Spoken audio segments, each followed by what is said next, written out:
Hey everyone, it's Matt from Alexander Bros. Today we're going to do a carve on the CNC of this for a local motorcycle club. This is just a test engrave to see if we got the settings right. We've done a few other ones and they're way too deep. So hopefully this one works out. Now we're using 3/4 inch plywood, painted black so we can see the contrast and all that. So let's get to it. The Alexander Bros Woodworking kings, unstable to signs, laser engraving and things.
Alright, well, it turned out pretty good.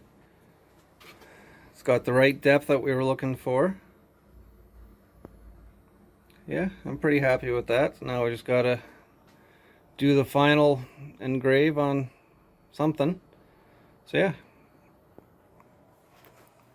Thanks for watching, and hopefully catch you in the next one.